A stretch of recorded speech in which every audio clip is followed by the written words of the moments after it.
It is criticism, again, that, by concentration, makes culture possible. It takes the cumbersome mass of creative work and distills it into a finer essence. Who that desires to retain any sense of form could struggle through the monstrous, multitudinous books that the world has produced, books in which thought stammers or ignorance brawls. The thread that is to guide us across the wearisome labyrinth is in the hands of criticism, nay more, where there is no record, and history is either lost or was never written. Criticism can rewrite the past for us from the very smallest fragment of language or art, just as surely as the man of science can from some tiny bone, or the mere impress of a foot upon a rock, recreate for us the winged dragon or titan lizard that once made the earth shake beneath its tread, can call Behemoth out of his cave, and make Leviathan swim once more across the startled sea. Prehistoric history belongs to the philological and archaeological critic. It is to him that the origins of things are revealed. The self-conscious deposits of an age are nearly always misleading. Through philological criticism alone, we know more of the centuries of which no actual record has been preserved than we do of the centuries that have left us their scrolls.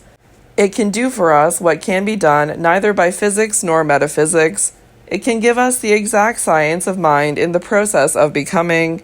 It can do for us what history cannot do. It can tell us what man thought before he learned how to write. You have asked me about the influence of criticism. I think I have answered that question already, but there is also this to be said.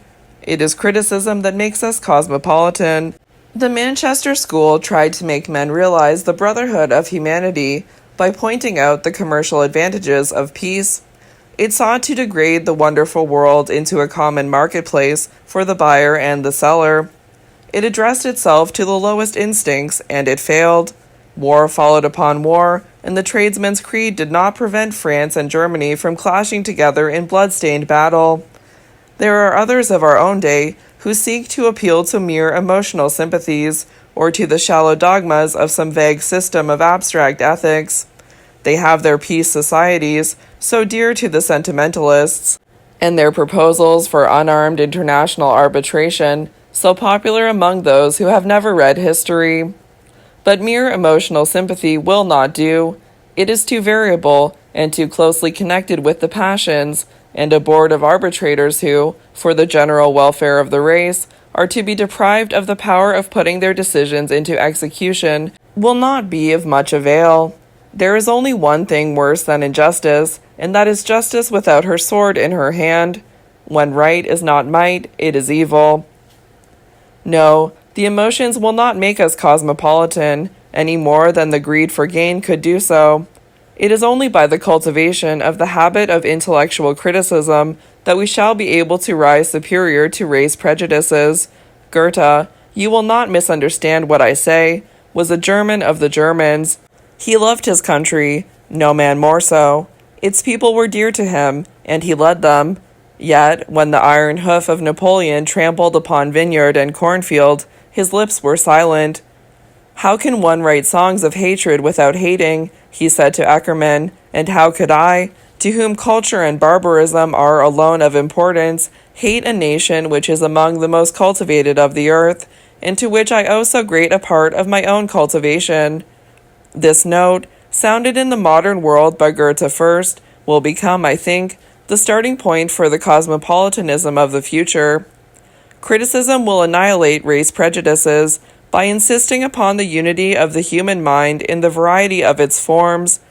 If we are tempted to make war upon another nation, we shall remember that we are seeking to destroy an element of our own culture, and possibly its most important element.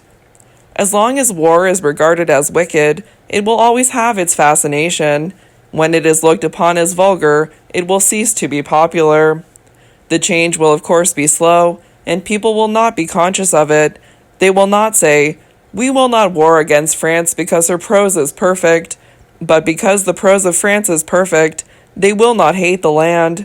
Intellectual criticism will bind Europe together in bonds far closer than those that can be forged by shopman or sentimentalist. It will give us the peace that springs from understanding. Nor is this all. It is criticism that, recognizing no position as final, and refusing to bind itself by the shallow shibboleths of any sect or school, creates that serene philosophic temper which loves truth for its own sake, and loves it not the less because it knows it to be unattainable. How little we have of this temper in England, and how much we need it. The English mind is always in a rage. The intellect of the race is wasted in the sordid and stupid quarrels of second-rate politicians or third-rate theologians. It was reserved for a man of science to show us the supreme example of that sweet reasonableness of which Arnold spoke so wisely, and alas, to so little effect. The author of The Origin of Species had, at any rate, the philosophic temper. If one contemplates the ordinary pulpits and platforms of England, one can but feel the contempt of Julian or the indifference of Montaigne. We are dominated by the fanatic, whose worst vice is his sincerity. Anything approaching to the free play of the mind is practically unknown amongst us.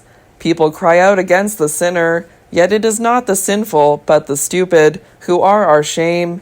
There is no sin except stupidity. Ernest, what an antinomian you are.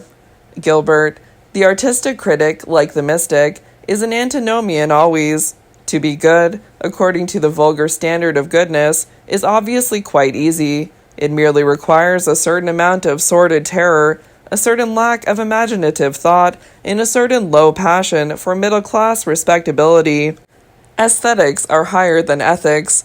They belong to a more spiritual sphere. To discern the beauty of a thing is the finest point to which we can arrive. Even a color sense is more important in the development of the individual than a sense of right and wrong. Aesthetics, in fact, are to ethics in the sphere of conscious civilization what, in the sphere of the external world, sexual is to natural selection. Ethics, like natural selection, make existence possible. Aesthetics, like sexual selection, make life lovely and wonderful, fill it with new forms, and give it progress, and variety and change. And when we reach the true nature that is our aim, we attain to that perfection of which the saints have dreamed, the perfection of those to whom sin is impossible, not because they make the renunciations of the ascetic, but because they can do everything they wish without hurt to the soul, and can wish for nothing that can do the soul harm, the soul being an entity so divine that it is able to transform into elements of a richer experience, or a finer susceptibility, or a newer mode of thought, acts or passions, that with the common would be commonplace, or with the uneducated ignoble, or with the shameful vile. Is this dangerous? Yes, it is dangerous. All ideas, as I told you, are so. But the night wearies, and the light flickers in the lamp. One more thing I cannot help saying to you. You have spoken against criticism as being a sterile thing.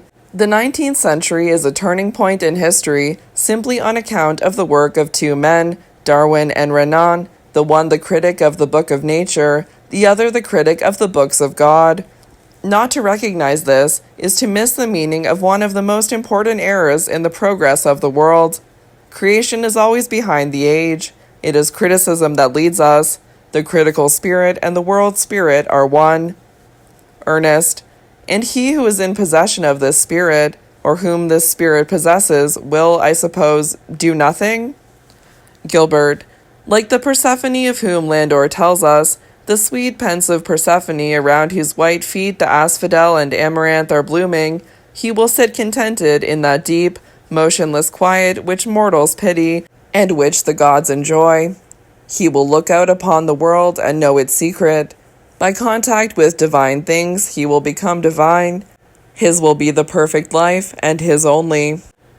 Ernest, you have told me many strange things tonight, Gilbert. You have told me that it is more difficult to talk about a thing than to do it, and that to do nothing at all is the most difficult thing in the world. You have told me that all art is immoral, and all thought dangerous, that criticism is more creative than creation, and that the highest criticism is that which reveals in the work of art what the artist had not put there, that it is exactly because a man cannot do a thing that he is the proper judge of it, and that the true critic is unfair, insincere, and not rational. My friend, you are a dreamer. Gilbert, yes, I am a dreamer. For a dreamer is one who can only find his way by moonlight, and his punishment is that he sees the dawn before the rest of the world. Ernest, his punishment, Gilbert, and his reward. But see, it is dawn already. Draw back the curtains and open the windows wide. How cool the morning air is. Piccadilly lies at our feet like a long riband of silver. A faint purple mist hangs over the park, and the shadows of the white houses are purple. It is too late to sleep. Let us go down to Covent Garden and look at the roses. Come, I am tired of thought.